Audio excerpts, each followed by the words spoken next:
નમસ્કાર, દિવસભરના તાજા સમાચારોમાં તમારું સ્વાગત છે। તમારી સાથે હું છું પિનલગીરી ગોસ્વામી। સમાચારો વિસ્તારથી જાણીએ એ પહેલા મહત્વના સમાચારો ઉપર એક નજર। નમસ્કાર મિત્રો, આજની વિડીયોમાં વાત થશે શેરડીના કૂચામાંથી બન્યું કોલ્ડ પ્લેનું LED બેન્ડ। ત્યારે આગળ વાત થશે ગુજરાતના માથે માવઠું મંડરાયું। આગળ વાત થશે સાબરમતી સેન્ટ્રલ જેલ બની વિદ્યાનું મંદિર। ત્યારે આગળ વાત થશે રાજકોટમાં બાંગ્લાદેશી ઘૂસણખોરીમાં મોટો ખુલાસો સામે આવ્યો છે। આગળ વાત થશે પરેડમાં રજૂ કરાયો ગુજરાતનો ટેબ્લો। આગળ વાત થશે અમદાવાદના મેગા લુલુ મોલને લીલી ઝંડી મળી ગઈ છે। ત્યારે વાત થશે વાહન ચેકિંગ દરમિયાન કોન્સ્ટેબલને ઉડાવી PFOનો લાફો માર્યો હતો। ત્યારે વાત થશે વડોદરામાં સ્કૂલ બાદ હવે હોટલને ઉડાવી દેવાની ધમકી મળી છે। આગળ વાત થશે ગુજરાતમાં બેવડી ઋતુનો અનુભવ થશે। ત્યારે વાત થશે PM મોદીનો નવો લુક જોવા મળ્યો હતો। વાત છે 26 જાન્યુઆરીની। ત્યારે આગળ વાત થશે કોલ્ડપ્લેમાં પીઝા અને સેન્ડવિચ સાથે કોફી પીનાને 1500નું બિલ પાક્કું મળી ગયું છે। ત્યારે વાત થશે બનાસકાંઠામાં આસારામે શરતી જામીનનો ભંગ કર્યો છે। ત્યારે આગળ વાત થશે તાપી જિલ્લાને મળી છે અનોખી ભેટ। ત્યારે વાત થશે ભાજપ પ્રદેશ કાર્યાલય કમલમ ખાતે 76મા પ્રજાસત્તાક દિનની ઉજવણી કરવામાં આવી। ત્યારે આગળ વાત થશે સૈફ અલી ખાન કેસમાં નવો વળાંક સામે આવ્યો છે। ત્યારે વાત થશે 50% લોકો ભીલ રાજ્યની લડાઈ માટે તૈયાર છે। હવે મિત્રો સમાચારો વિસ્તારથી। સાગબારા તાલુકાના નાનીનાલ ગામમાંથી ફરી એકવાર ભીલ રાજ્યની લડાઈના સૂર ઉપડ્યા છે। જનસંઘર્ષ મોરચા દ્વારા આયોજિત કાર્યક્રમમાં આદિવાસી સમાજના આગેવાનો ભેગા થયા હતા।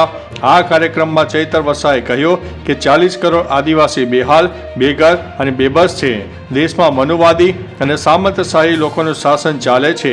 50% લોકો ભીલ રાજ્યની લડાઈ લડવા માટે તૈયાર છે। મિત્રો, અન્ય મહત્વના સમાચારની વાત કરીએ તો સૈફ અલી ખાન કેસમાં નવો વળાંક। સૈફ અલી ખાન પર હુમલો કરવાના આરોપી શરીફુલ ઇસ્લામના ફિંગરપ્રિન્ટ અભિનેતાના ઘરેથી લેવામાં આવેલા નમૂનાઓ સાથે મેચ થયા નથી। 22 જાન્યુઆરીના રોજ પોલીસે ફિંગરપ્રિન્ટ અને અન્ય નમૂના લીધા હતા અને તપાસ માટે CID લેબમાં મોકલ્યા હતા। મીડિયાના રિપોર્ટ અનુસાર CIDએ સિસ્ટમ જનરેટેડ રિપોર્ટ દ્વારા પુષ્ટિ આપી હતી કે એકત્રિત કરવામાં આવેલા 19 ફિંગરપ્રિન્ટ આરોપીઓના ફિંગરપ્રિન્ટ સાથે મેળ ખાતા નથી। મિત્રો, અન્ય મહત્વના સમાચારની વાત કરીએ તો ભાજપ પ્રદેશ કાર્યાલય કમલમ ખાતે 76મા પ્રજાસત્તાક દિનની ઉજવણી। ભારતીય જનતા પાર્ટી ગુજરાત પ્રદેશ મીડિયા વિભાગ એક અખબારી યાદીમાં જણાવે છે કે ભારત 76મા પ્રજાસત્તાક પર્વની ઉજવણી કરી હતી। આ પર્વને સ્વર્ણિમ ભારત વિરાસત અને વિકાસની થીમ સાથે સમગ્ર ભારતવાસીઓ માટે ઉજવણી કરવામાં આવી। ત્યારે ગુજરાત પ્રદેશના મહામંત્રી રજનીભાઈ પટેલે પ્રદેશ કાર્યાલય શ્રી કમલમ ખાતે રાષ્ટ્રધ્વજ ફરકાવ્યો હતો। મિત્રો, અન્ય મહત્વના સમાચારની વાત કરીએ તો તાપી જિલ્લાને મળી છે અનોખી ભેટ। તાપી જિલ્લા રમત વિકાસ અધિકારી ચેતન પટેલ અને સ્પોર્ટ્સ ઓથોરિટીના પ્રયાસોથી તાપીમાં આધુનિક સુવિધાઓથી સજ્જ સ્પોર્ટ્સ સંકુલ બનાવવામાં આવ્યું હતું। આ જિલ્લા સ્પોર્ટ્સ સંકુલનું લોકાર્પણ કરવામાં આવ્યું। આ લોકાર્પણ CM અને રાજ્યપાલ દ્વારા કરવામાં આવ્યું હતું। ₹10 કરોડના ખર્ચે બનેલું આ સ્પોર્ટ્સ સંકુલ 7 એકરમાં ફેલાયેલું છે। આ સંકુલ તાપી જિલ્લાના યુવાનો, રમતવીરો માટે આશીર્વાદ સાબિત થશે। મિત્રો, અન્ય મહત્વના સમાચારની વાત કરીએ તો બનાસકાંઠામાં આસારામે શરતી જામીનનો ભંગ કર્યો છે। બનાસકાંઠામાં આસારામે શરતી જામીનનો ભંગ કર્યો હોય તેવા અહેવાલો મળી રહ્યા છે, જેમાં કોર્ટના આદેશની અવગણના કરીને મેળાવડા ચાલી રહ્યા છે। તેમાં પેરોલ પર છૂટ્યા બાદ આસારામ પહેલીવાર પાલનપુરમાં દેખાયા છે, જેમાં મહેશ્વરી હોલ ખાતે આસારામ અનુયાયીઓને મળ્યા હતા। તેમાં મોટી સંખ્યામાં અનુયાયીઓને ભેગા કરીને સત્સંગ યોજ્યો હતો। આસારામ અંગરક્ષકો અને કાફલા સાથે પાલનપુર પહોંચ્યા હતા। મિત્રો, અન્ય મહત્વના સમાચારની વાત કરીએ તો કોલ્ડપ્લેમાં પીઝા અને સેન્ડવિચ સાથે કોફી પીનાને 1500નું બિલ પાક્કું હતું। કોલ્ડપ્લેમાં ભૂખ લાગી અને પીઝા, સેન્ડવિચ સાથે કોફી પીવાનું મન થયું તો 1500 રૂપિયા જેવું બિલ પાક્કું મળી ગયું। કોન્સર્ટ દરમિયાન લોકો પોતાની જગ્યા પરથી અલગ અલગ સ્ટોર પર જઈ શકે છે। આ ઉપરાંત ફૂડ કોર્ટના કેટલાક માણસો પણ જગ્યા પર આવીને સર્વ કરે છે।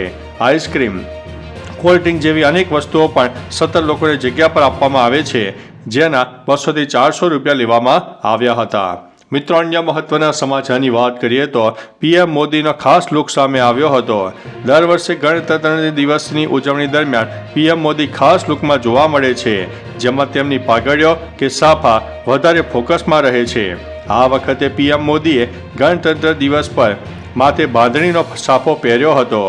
આ સાથે તેમણે બંધ ગળાનો કોટ કેરી કર્યો હતો, જેમાં પારંપરિકતા આધુનિકતા બંને છલકાતી હતી. ગત વર્ષે 26 જાન્યુઆરીની ઉજવણી દરમિયાન પીએમએ બાંધણીની પાઘડી પણ પહેરી હતી. મિત્રો, અન્ય મહત્વના સમાચારની વાત કરીએ તો ગુજરાતમાં બેવડી ઋતુનો અનુભવ. છેલ્લા કેટલાક દિવસથી બેવડી ઋતુનો અનુભવ થઈ રહ્યો છે, જેમાં દિવસે ગરમી તો સાંજ પડતા તાપમાનમાં ઘટાડો થતાં ઠંડીનો અનુભવ થઈ રહ્યો છે. ત્યારે ગુજરાતમાં પવનની ગતિ તેજ હોવાથી દિવસ દરમિયાન પણ ઠંડકનો અનુભવ થઈ રહ્યો છે. જોકે છેલ્લા 24 કલાક દરમિયાન પવનની ગતિ ધીમી પડતા તાપમાનમાં વધારો અનુભવાયો છે. સૌરાષ્ટ્રના કચ્છ સહિતના કેટલાક જિલ્લામાં લઘુત્તમ તાપમાનમાં ઘટાડો પણ નોંધાયો છે.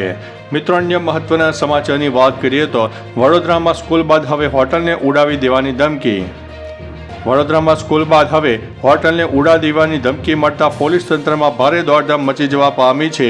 વડોદરા પોલીસના ઉચ્ચ અધિકારીઓનો કાફલો ઘટના સ્થળે પહોંચીને તપાસ હાથ ધરી છે.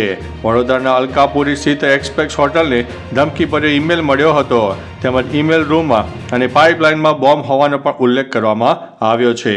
મિત્રો, અન્ય મહત્વના સમાચારની વાત કરીએ તો વાહન ચેકિંગ દરમિયાન કોન્સ્ટેબલને ઉડાવીને પીએસઓને લાફો માર્યો.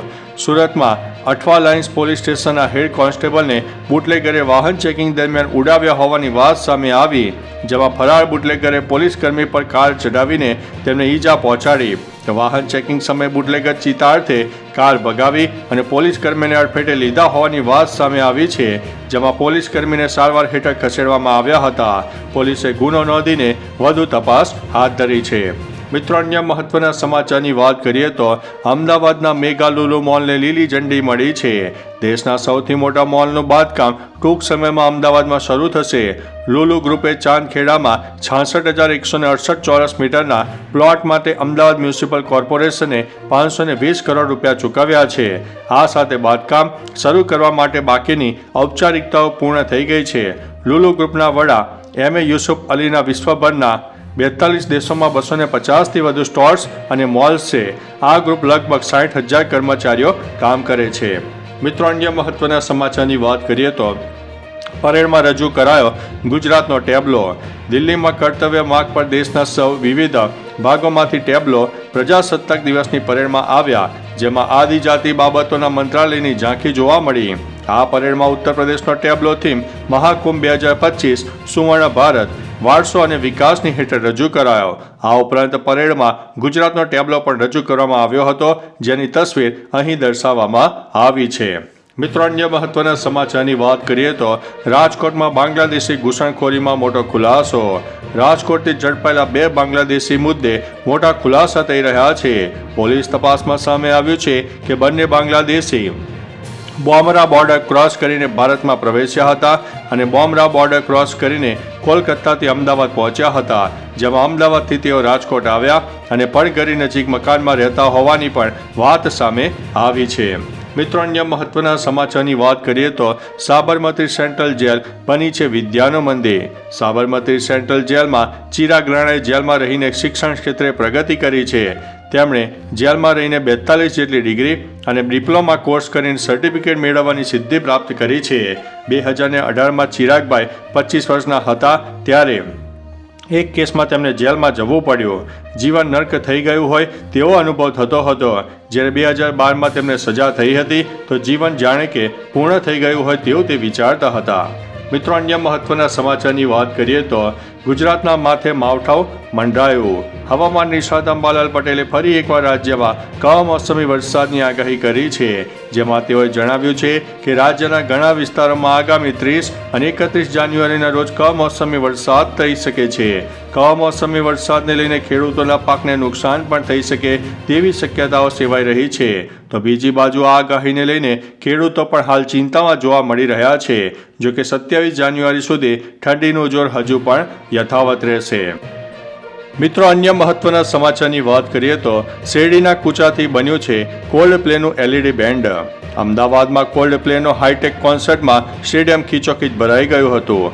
આ પ્લેમાં ટેકનોલોજીને સંગ કોલ્ડ પ્લેની ટીમે લોકોને સંગીતની દુનિયાની સફર કરાવી. ત્યારે શેરડીના કૂચાથી બનેલા કોલ્ડ પ્લેના LED બ્રેસલેટ લોકોનું ધ્યાન ખેંચ્યું હતું. આ શોમાં દેશ અને વિદેશથી પણ લોકો આવ્યા હતા. સ્ટેડિયમમાં લોકોની ભારે ભીડ પણ જોવા મળી હતી.